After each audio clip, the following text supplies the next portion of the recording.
Hermanos, a abrir nuestras Biblias en donde tuvimos la lectura en Romanos capítulo 4. Romanos capítulo 4. Estamos iniciando este capítulo y es muy interesante.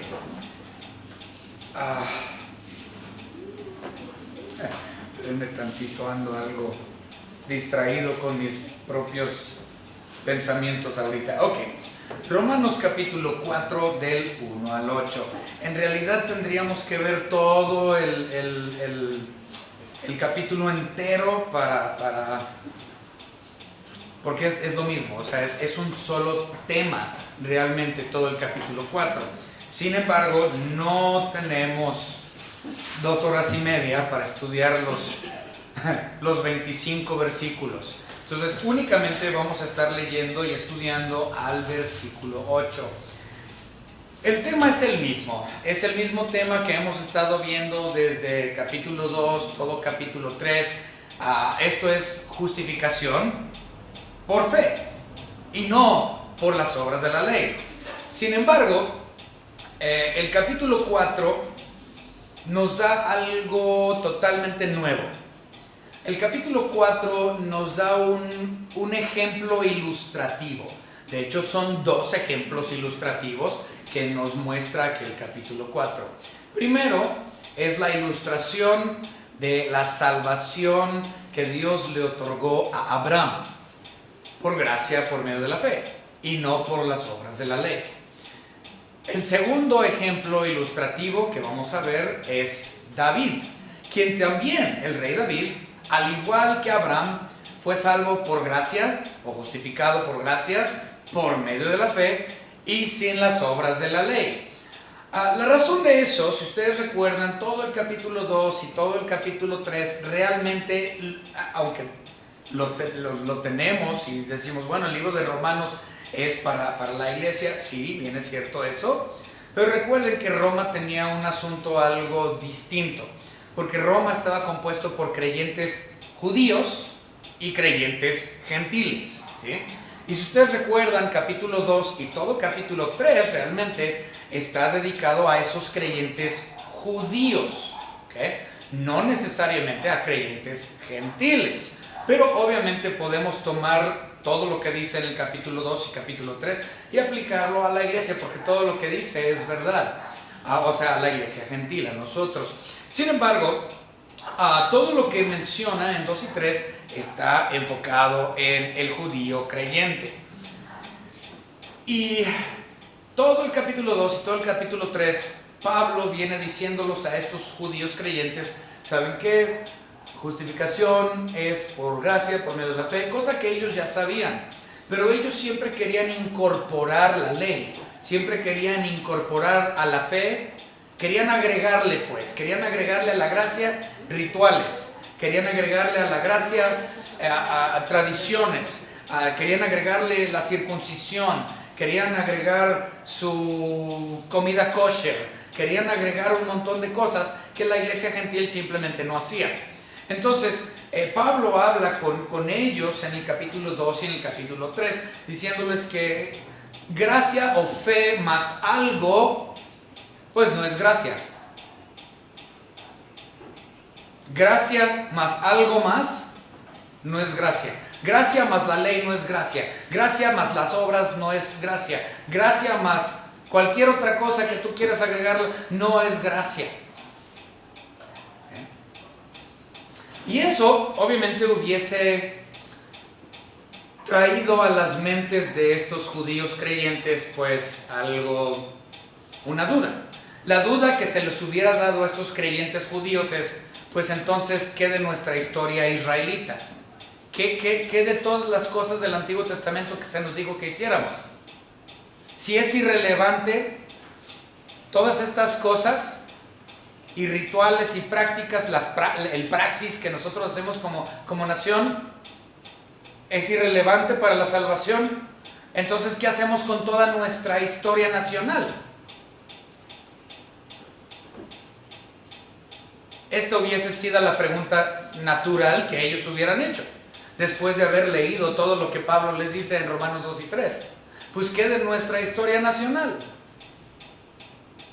Pablo entonces, en este capítulo 4, responde a esa pregunta. Aunque ellos no levantaron una pregunta de ese tipo, porque ciertamente, bueno, no lo tenemos registrado en la Biblia, pues desconocemos si ellos hicieron esa pregunta, ¿qué de nuestra historia nacional? Pero realmente él aquí lo explica.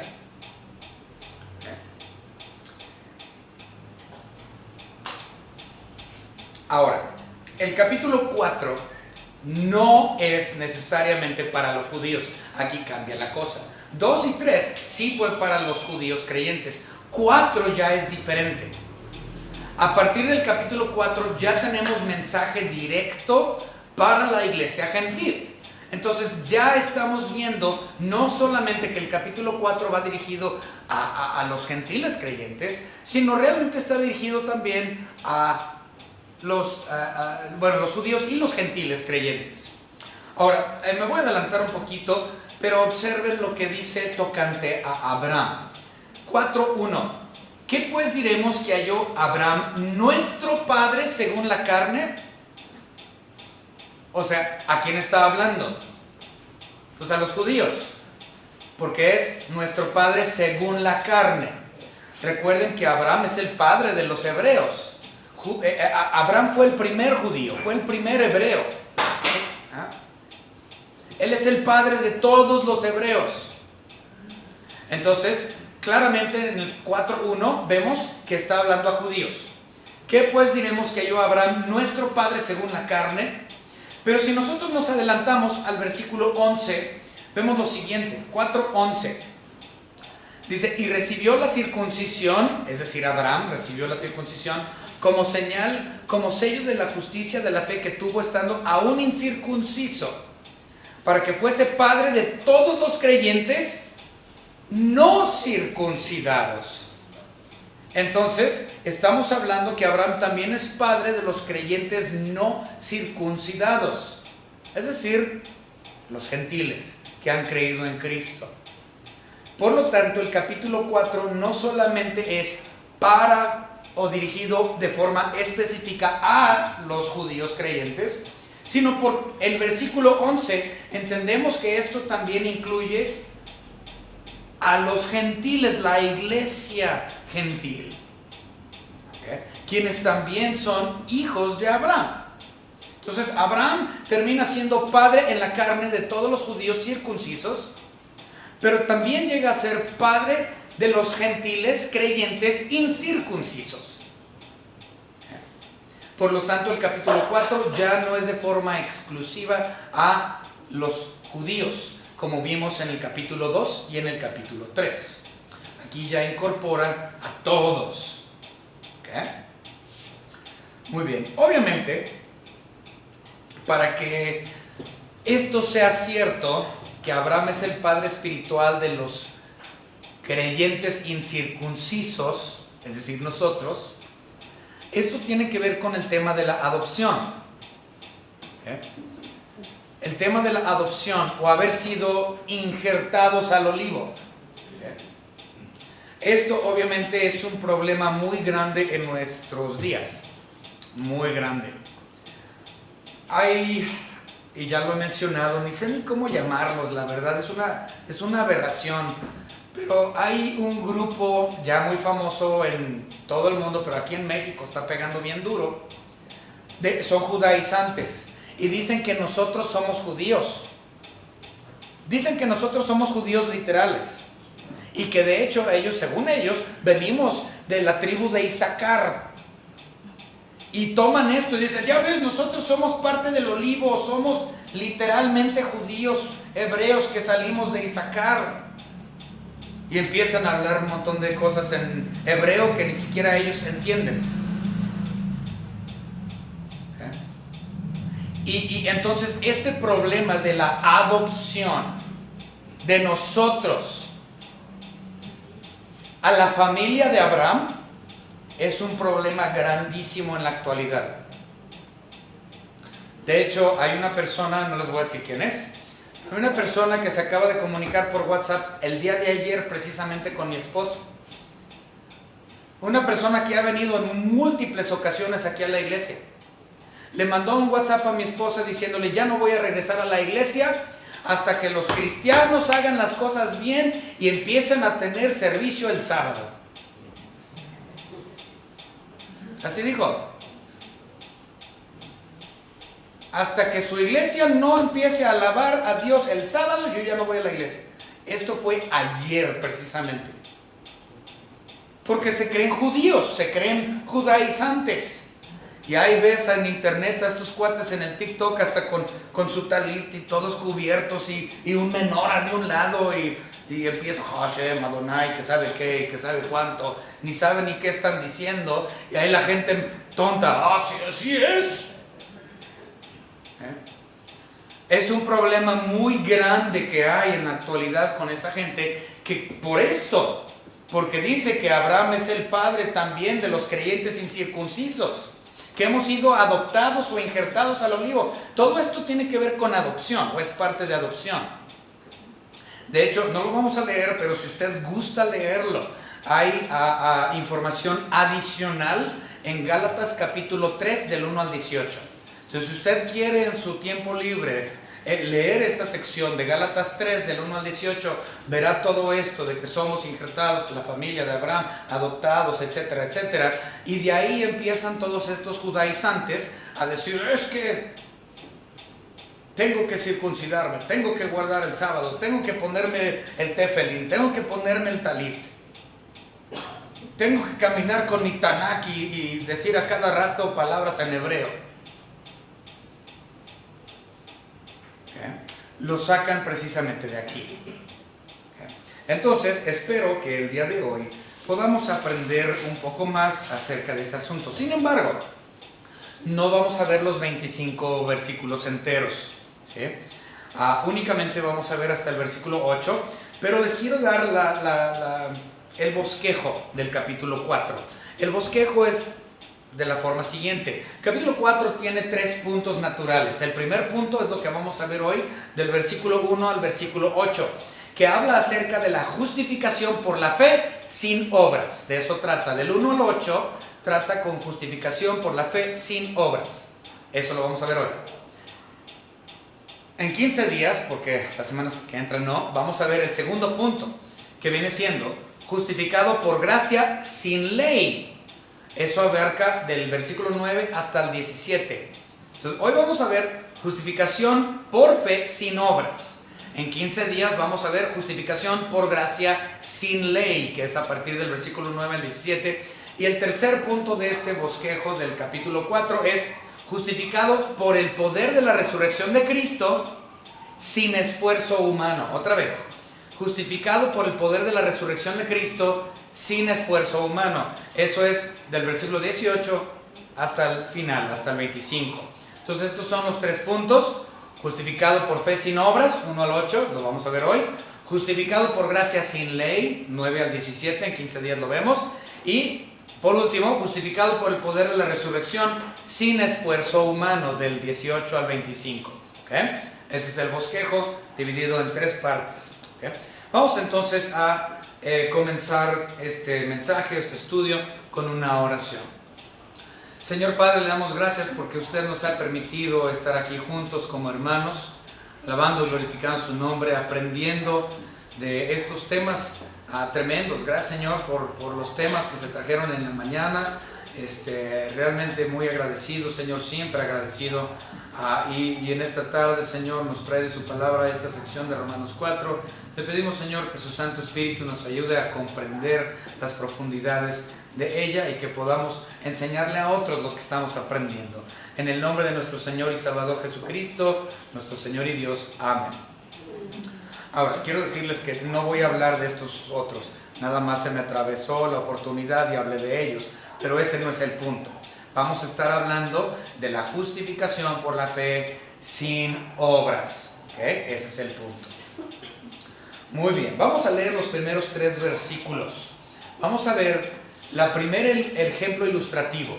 El primer ejemplo ilustrativo. Recuerden, los judíos hubiesen preguntado, digo hubiesen porque no viene, pero ellos hubiesen preguntado, ¿y qué de nuestra historia nacional? ¿Qué de las obras? ¿Qué de la ley? ¿Qué de la circuncisión? ¿Qué de todas esas cosas que nosotros como nación hicimos? Y tú ahora, Pablo, estás diciendo que eso es irrelevante.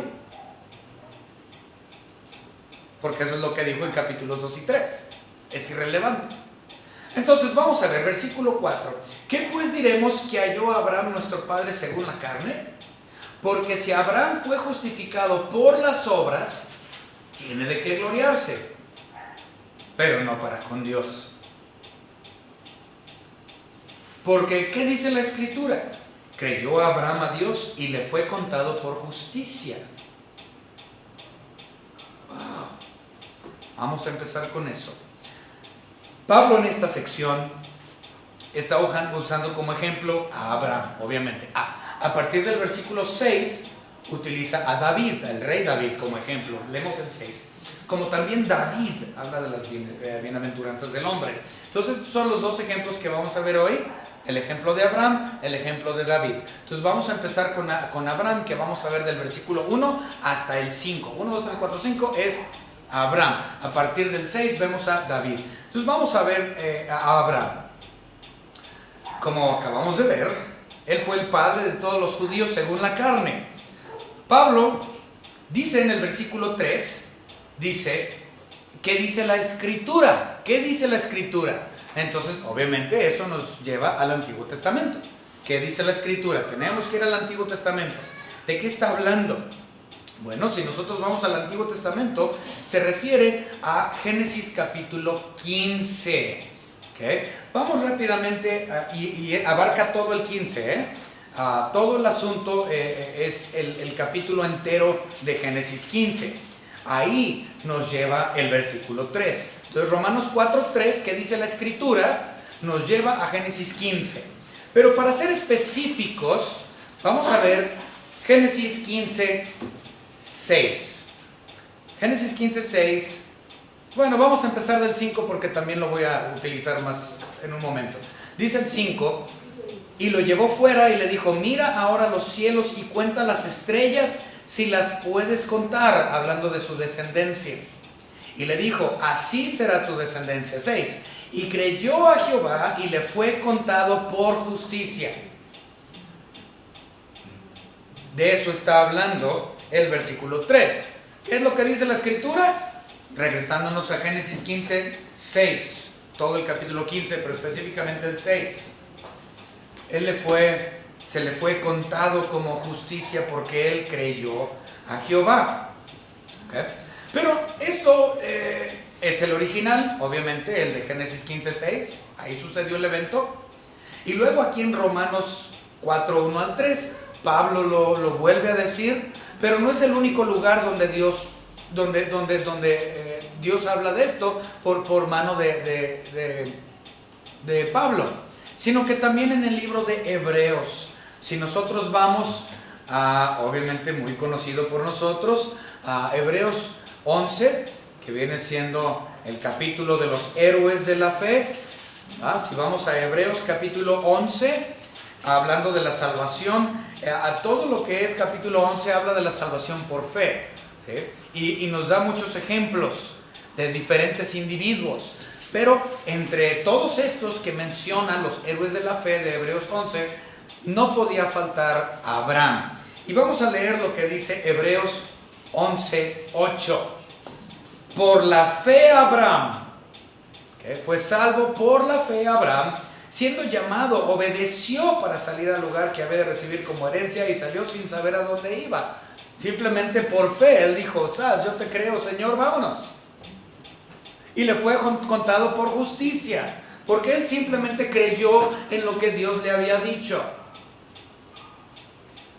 ¿Okay? Entonces vemos la fe de Abraham, obviamente en Génesis, en todo lo que es Génesis, específicamente Génesis 14, Génesis 15.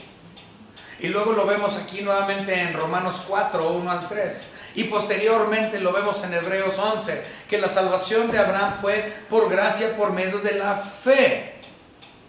Y aquí el versículo 2 dice, porque si Abraham fue justificado por las obras, tiene de qué gloriarse. Pero en realidad no es cierto, dice, pero no para con Dios. Porque en realidad su salvación o su justificación no fue por las obras de Abraham. Abraham no era justo, no era un hombre perfecto, no era un hombre sin pecado. No pudo haber sido justificado por sus hechos. Entonces no tenía de qué gloriarse. Y obviamente pues esto nos lleva a Efesios 2, 8 y 9. Porque por gracia sois salvos por medio de la fe. Y esto no vosotros, pues es don de Dios. No por obras para que nadie se gloríe. Entonces Abraham no tenía de qué gloriarse porque él era un hombre injusto, pecador. Aún así, él fue hecho justo por fe, no por sus obras. Lo que más deseaba Abraham en su vida era tener un heredero. Eso es lo que él quería. Abraham quería tener un heredero. Y ya lo leímos, que viene siendo Génesis 15:5. Génesis 15:5. Dios ya le había prometido que le iba a dar descendencia. Pero hasta ese punto en Génesis 15 todavía no había sucedido. Bueno, ya le había nacido Ismael, ¿sí? Para Génesis 15 ya le había nacido Ismael, pero Isaac todavía no. Y el hijo de la promesa fue Isaac, no Ismael. Entonces, él quería este heredero y él pues quería que Ismael fuese ese heredero. Y Dios le dijo, no, él no es el de la promesa. Pero mira, yo te estoy diciendo, ve hacia arriba y cuenta las estrellas del cielo y si puedes contarlas, así de grande va a ser tu descendencia. Y luego dice el versículo 6, que es muy interesante. El versículo 6 dice, y creyó Abraham y le fue contado por justicia. Ahí lo interesante es la palabra creyó. Estuve viendo el original en el idioma original en hebreo. Y básicamente la palabra creyó no es totalmente correcta en la traducción. Si nosotros observamos el original en el hebreo, cuando dice Génesis 15:6, dice y creyó, la palabra creyó en realidad lo que estaba diciendo Abraham es amén. Abraham dijo amén. Entonces Dios le dijo en el versículo 5, ¿sabes qué? ¿Ves toda esta mira las estrellas? De ese tamaño de grandes va a ser tu descendencia, así tantos vas a tener. Y él dijo amén. No dice creyó, dice amén. ¿Por qué? ¿Qué significa en esa instancia? Porque recuerden, la palabra amén tiene muchos significados. Pero en esta instancia significa el clásico así sea. Entonces él simplemente estaba diciendo, Señor, tú me dijiste que mi descendencia no va a ser por medio de Ismael. Tú me estás diciendo que mi descendencia va a ser por medio de Isaac y que va a ser así de grande. Dice, yo te creo porque tú estás en control, porque tú me lo prometiste, porque tú eres el soberano. Así sea, amén.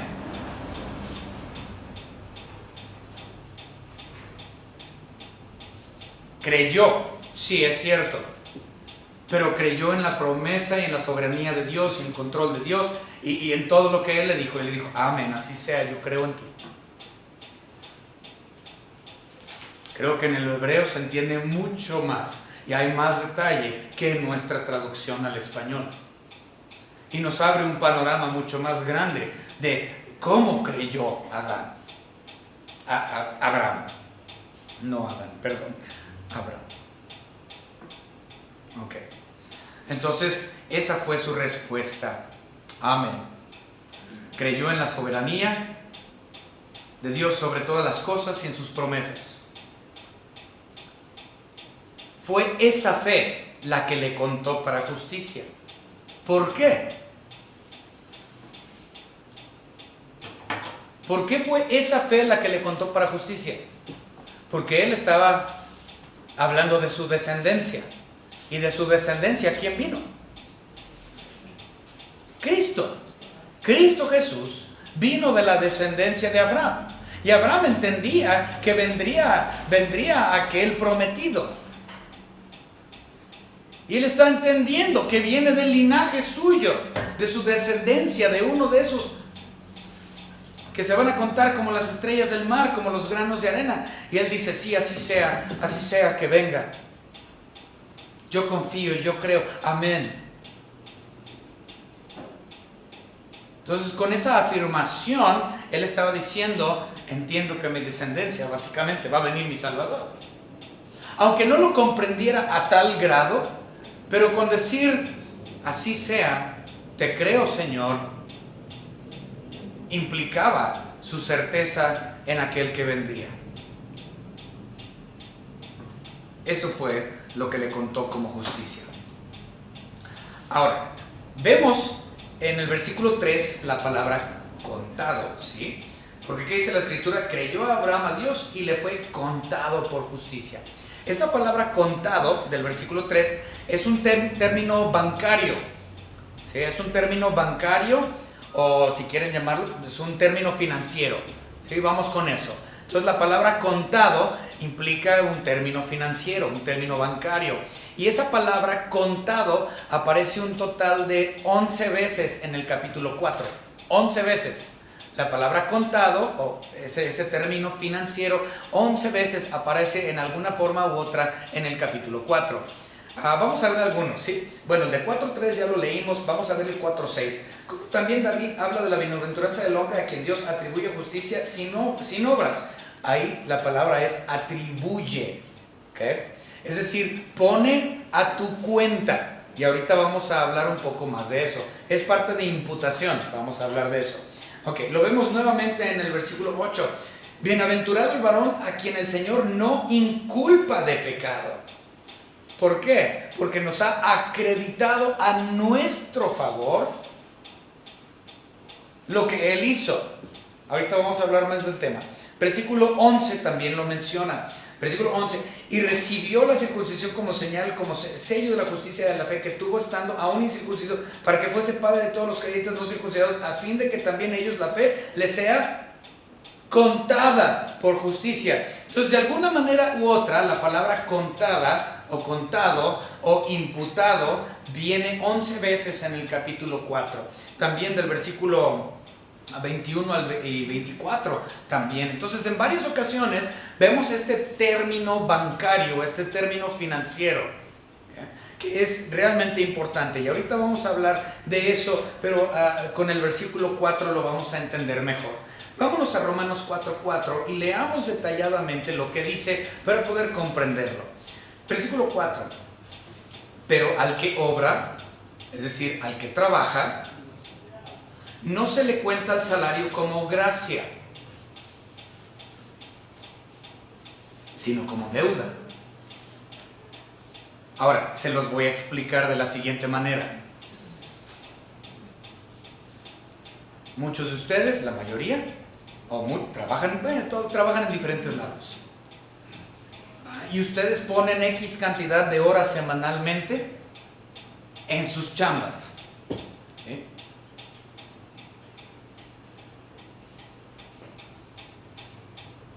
Su salario entonces, por el trabajo cumplido, se les debe.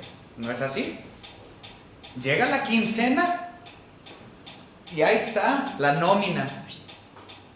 Y se les pone a su cuenta el dinero. A su cuenta se les deposita por el trabajo que ustedes han hecho. ¿Es correcto? Ok.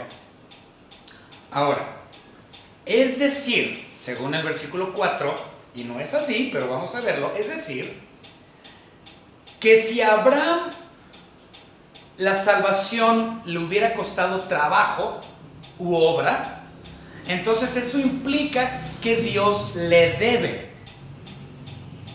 porque él trabajó.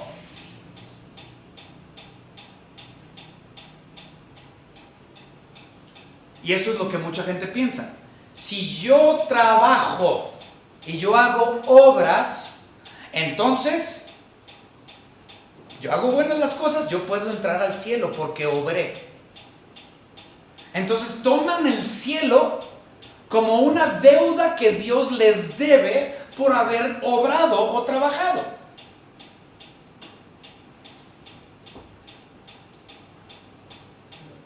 Dios no nos debe absolutamente nada.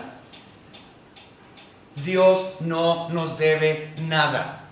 ¿Y qué? Pienso que porque yo hago buenas obras, entonces Él me debe la entrada al cielo. Él me debe la vida eterna porque yo trabajo y me porto bien y guardo los mandamientos y hago todo lo que debo de hacer. Y soy un niño perfecto. Y si yo obro en esta manera, Dios entonces a mí me debe esa nómina. Dios me debe la entrada al cielo porque yo obré por Él. Claro que no. Así no es. No, Dios no nos debe nada. Entonces, ¿cómo es que las personas alrededor del mundo, miles, millones de personas dicen, no, yo llego al cielo por mis buenas obras? Eso es lo que casi todos dicen, ¿no? Casi todos, yo voy a llegar al cielo porque yo me voy a ganar mi pedacito del cielo, porque yo voy a hacer buenas obras y las he hecho siempre y me gané mi pedacito de cielo. O sea, lo que están diciendo es, he trabajado y ahora Dios me debe ese salario, me debe la nómina. Es decir, me debe la entrada al cielo porque yo trabajé mis horas. Eso es lo que está diciendo el 4:4. ¿Sí? Vamos a volverlo a leer. Pero al que obra, el que trabaja, pues no se le cuenta el salario como gracia, es decir, un regalo. No se le cuenta como un regalo. No, sino como deuda. Si tú trabajas, a ti se te debe. Se te debe que te depositen a tu cuenta. Pero no es así con Dios. No es así para la salvación. Eso sería absurdo decir que Dios me debe la entrada al cielo. Porque me porto bien. Porque he guardado sus mandamientos. Porque obro correctamente. Vamos rápidamente a Efesios 1:5. Efesios 1:5.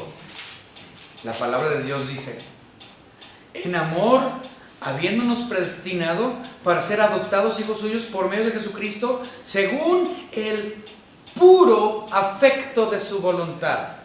En otras palabras, me hizo suyo porque a él le plació así. Por su voluntad me hizo hijo suyo. No porque yo haya obrado, sino porque Él así quiso que fuese. Y me adoptó y me hizo su hijo. Sin que yo obrara. Porque si yo obro, tengo que cobrar. Pero Dios dijo, no es por obras, para que nadie se gloríe. Como Abraham no tenía de qué gloriarse delante de Dios. Porque no pudo ganarse eso a su cuenta o a su favor.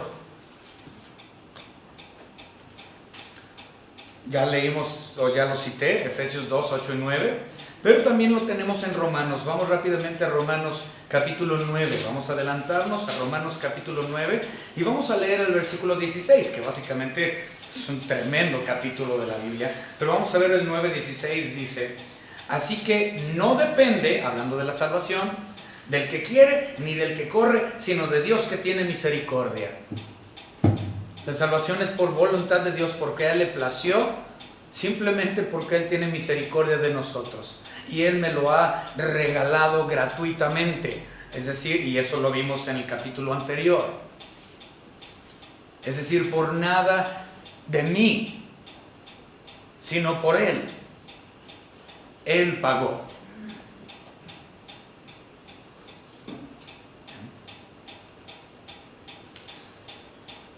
No fue por la obra de Abraham, sino por la obra de su descendiente Jesucristo.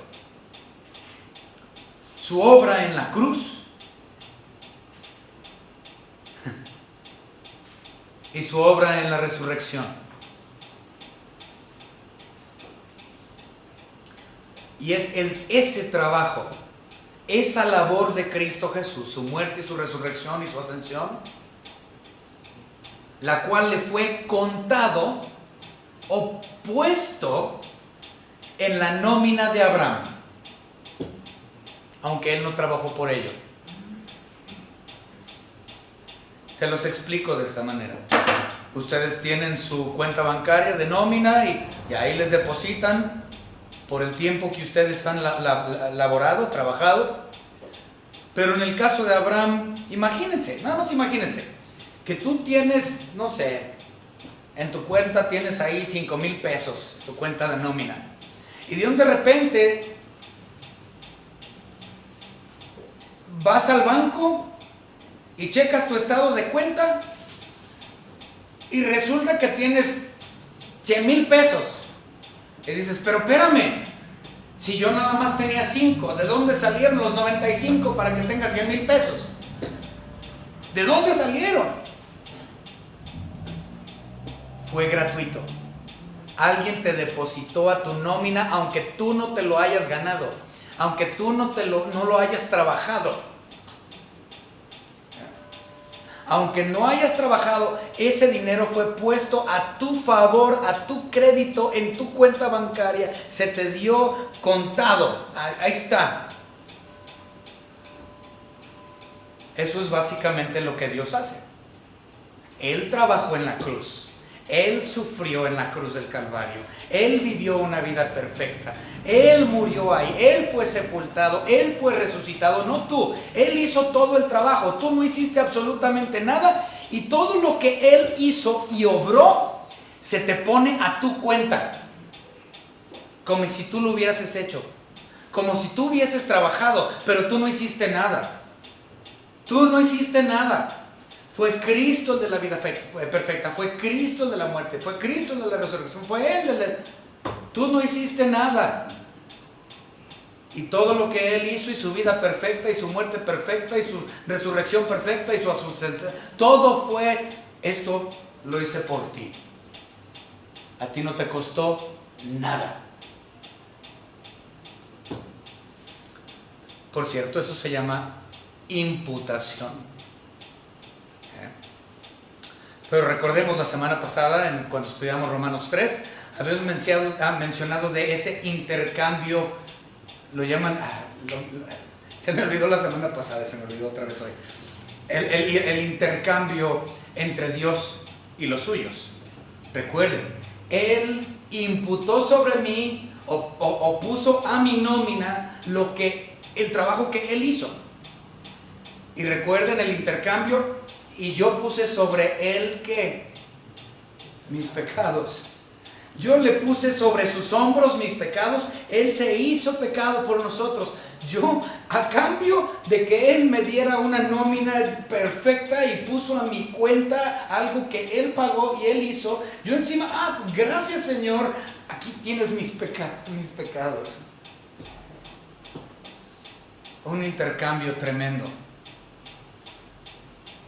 Él tomó mis pecados, lo que yo he hecho, y Él me dio y puso a mi favor lo que Él hizo.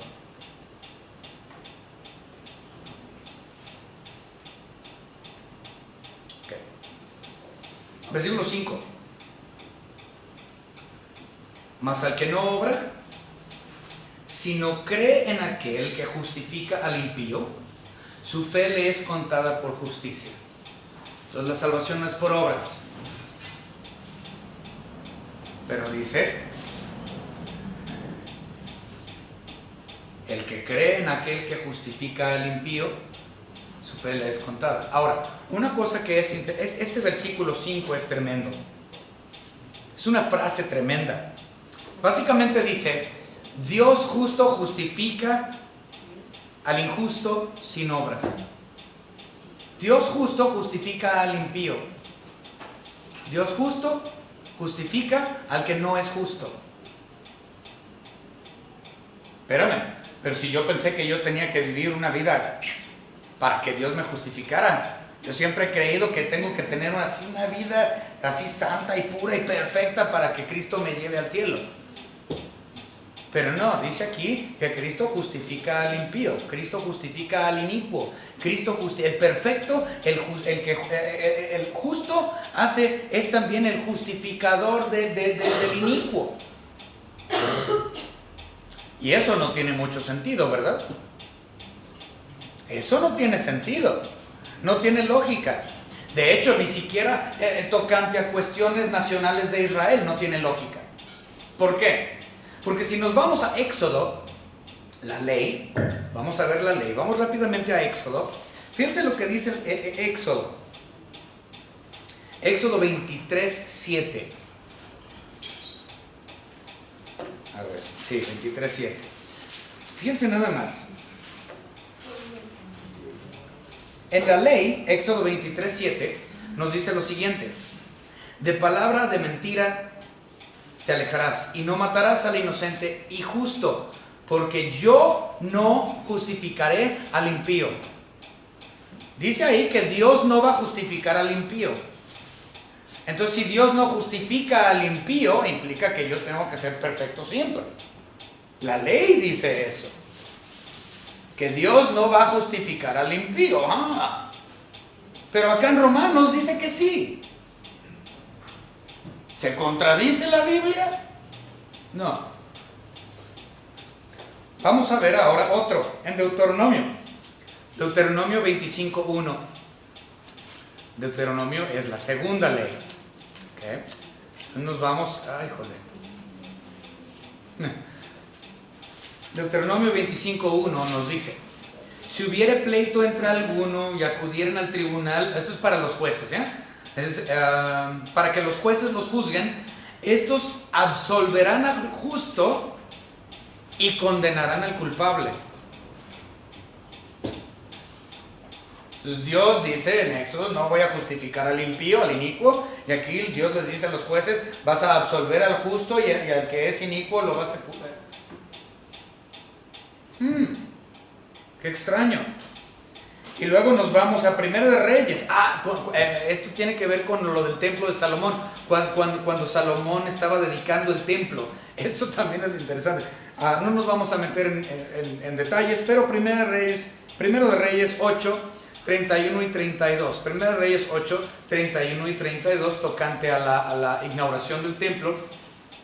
Dice: si alguno pecare contra su prójimo y le tomare juramento haciéndolo jurar, y viniera el juramento delante de tu altar en esta casa, obviamente el tabernáculo, dice: tú irás desde el cielo y actuarás y juzgarás a tus siervos, condenando al impío y haciendo recaer su proceder sobre su cabeza, y justificando al justo para darle conforme a su justicia. Entonces parece que se contradice, porque el Antiguo Testamento está diciendo: va a justificar al justo, y al que es impío pues lo va a desechar. Pero en Romanos leemos todo lo opuesto. Leemos que Dios justifica al impío.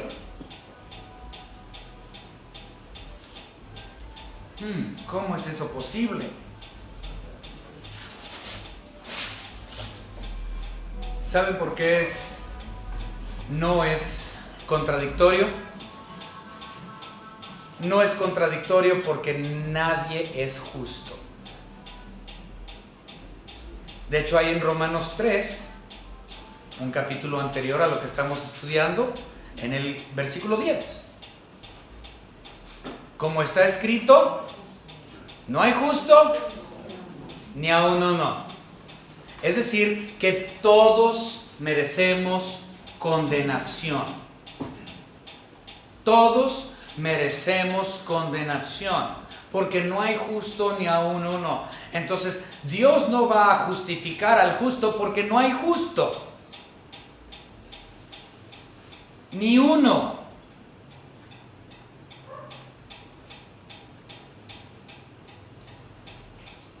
Si somos justificados, si el inicuo, si el impío, si los pecadores somos justificados por Dios, no es por nosotros, porque no hay justo ni aun uno. Soy justificado no por lo que yo haya hecho o lo que no haya hecho. Soy justificado por lo que Cristo hizo, el justo, el perfecto, el incorruptible. Entonces Dios justifica al impío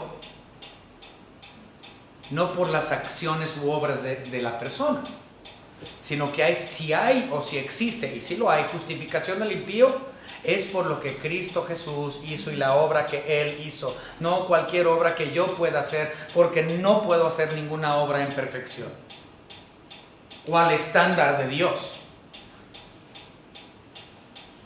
Por eso no hay contradicción, porque no hay justo ni aun uno. Nadie es justificado por las obras que él o ella haya hecho. Okay. Vámonos entonces a la segunda ilustración. Ya sé que nos está haciendo algo tarde, pero esta segunda sección va a ser rápido, ¿sí? Ya me perdí. Romanos 4, 6 al 8.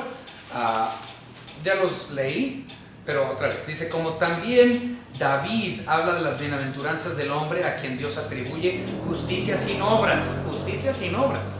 Diciendo, bienaventurado aquellos cuyas iniquidades son perdonadas y cuyos pecados son cubiertos. Bienaventurado el varón a quien el Señor no inculpa de pecado. Esto es una toma de un salmo. De un salmo...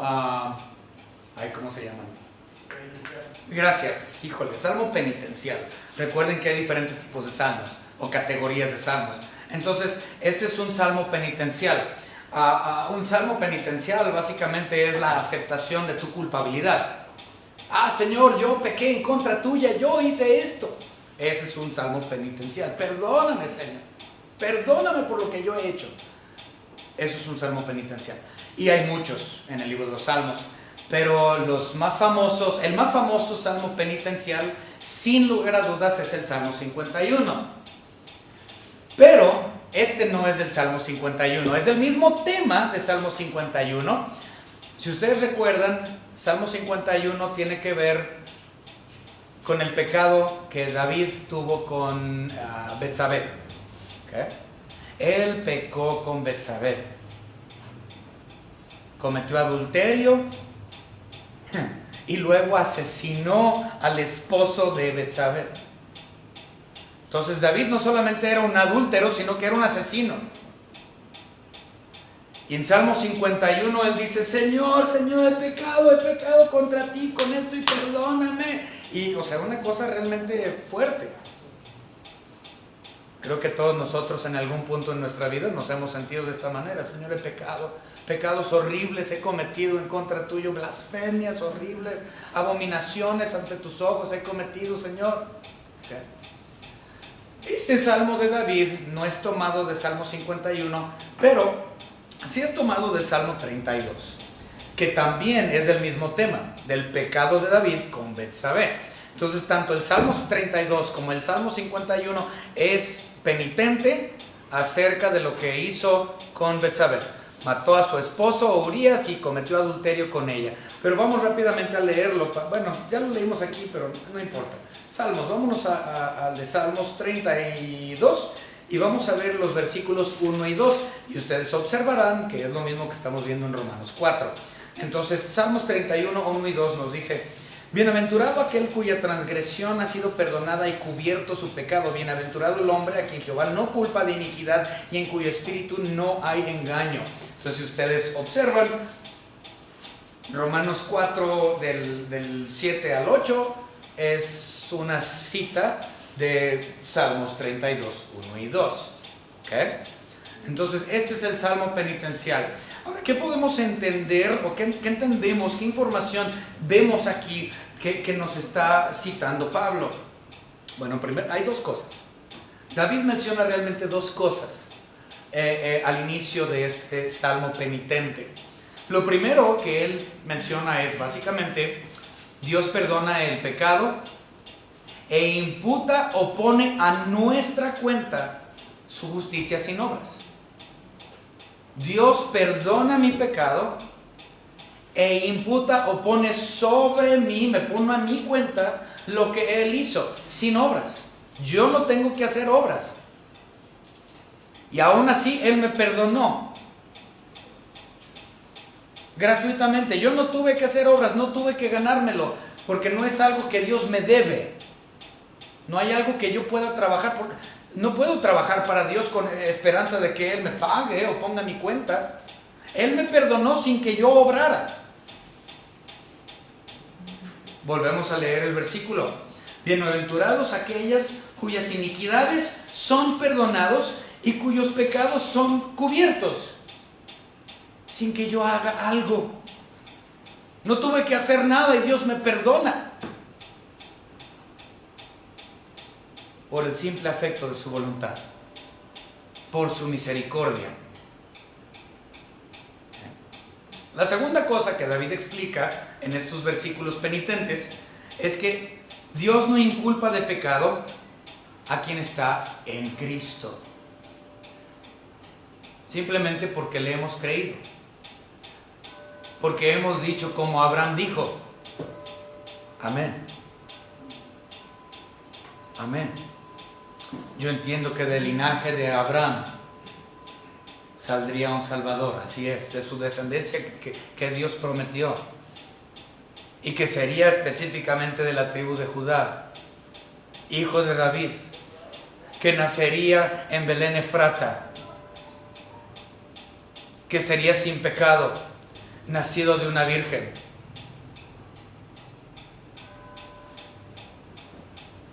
Que moriría, que sería sepultado y que al tercer día resucitaría. Y 40 días después ascendería al Padre. ¿Hemos creído esto? Amén. Así es. Amén. Hemos creído. Y por lo tanto, esa fe nos es contada por justicia, por haber creído en Él. No por algo que yo haya hecho, sino por lo que Él hizo.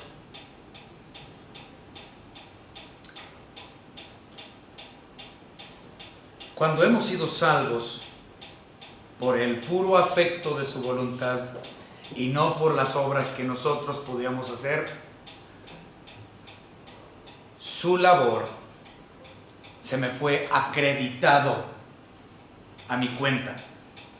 La justicia perfecta de Cristo se me ha sido dado a mí. Yo soy un espantoso y horrible pecador, al igual que todos ustedes. Yo no merezco nada más que el infierno. Pero Dios puso a mi cuenta su vida perfecta y su obra perfecta. Y ni yo, ni usted, ni nadie lo merecemos. Por el puro afecto de su voluntad y no por algo que nosotros hubiésemos hecho. Porque ante Dios no tenemos nada de qué gloriarnos.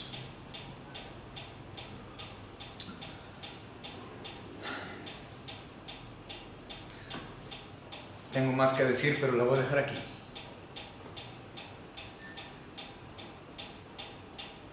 Si tú estás aquí en esta noche y tú consideras que la salvación es por obras, por guardar la ley o por cualquier otra cosa, entonces tú estás diciendo que Dios te debe, que te debe la entrada al cielo porque tú has trabajado y por lo tanto te debe a tu nómina. Esto es falso, incierto. Si esa es tu postura, créeme que no te voy a ver en gloria. No te voy a ver en gloria. Pero si tú has reconocido que tú eres un pecador horrible, merecedor del infierno, y has venido al arrepentimiento de tus pecados, y le has pedido a Cristo que entre en tu corazón, dice la Biblia, serás salvo. Y solamente bajo esa promesa y ninguna otra es que te veré en gloria.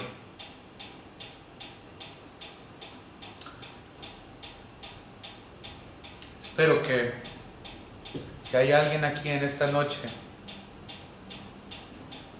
que no ha tomado una decisión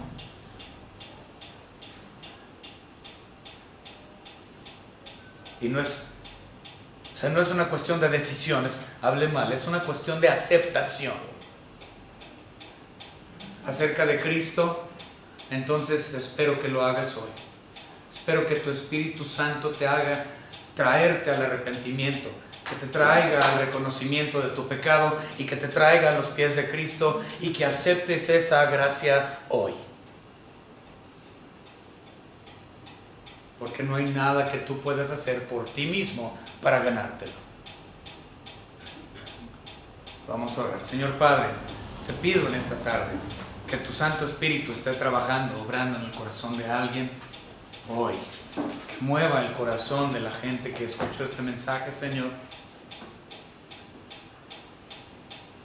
Que ellos sean convencidos de pecado, de juicio, de justicia y que acuden a tus pies, Señor, porque no hay nada que ellos puedan hacer para obrar, para trabajar, para ganarse la salvación. Esto te lo pido, Señor. En el nombre de nuestro Señor y Salvador Jesucristo, amén. Si hay alguien aquí en esta noche, les voy a pedir que cierren sus ojos, por favor, nadie está viendo y mi intención no es humillar a nadie. Por eso les pido que cierren sus ojos, nadie está viendo. Si tú estás aquí y quieres saber más acerca de esta salvación por gracia, por medio de la fe en Cristo Jesús y no por obras, no por ley, sino únicamente mediante la persona de Cristo Jesús y lo que Él hizo, y quieres aprender más en esta noche, levanta la mano, nadie está viendo, levanta la mano. Y con gusto te mostraremos esta noche acerca de la salvación en Cristo Jesús. ¿Hay alguien aquí que no es salvo? ¿Hay alguien aquí que no sabe acerca de la gracia, de la salvación en Cristo Jesús, de la regeneración, del nuevo nacimiento? ¿Hay alguien aquí que quiere saber más de esta información? Levanten la mano, por favor, y te tomaremos al cuarto de atrás y con Biblia te mostraremos acerca de estos temas. ¿Hay alguien aquí que tiene dudas, que quiere saber más? Ok. Mi anhelo es que si hay alguien que el Espíritu Santo les mueva el corazón, que próximamente lleguen a conocerlo como su Señor, Salvador y Dios. Señor Padre, gracias le damos por esta su iglesia. Le pedimos, Señor, que cada uno de los que acaban de escuchar estos mensajes, este mensaje de tu palabra, Señor, que si hay alguien que no ha sido salvo, que lo sea, que su Espíritu Santo los mueve, que ellos sean salvos bajo su tiempo y no el nuestro. Entendemos que la salvación es suya y el tiempo de la salvación es cuando usted lo desea. Gracias, Señor, por todo lo que nos ha dado. En el nombre de nuestro Señor y Salvador Jesucristo, nuestro Señor y Dios. Amén.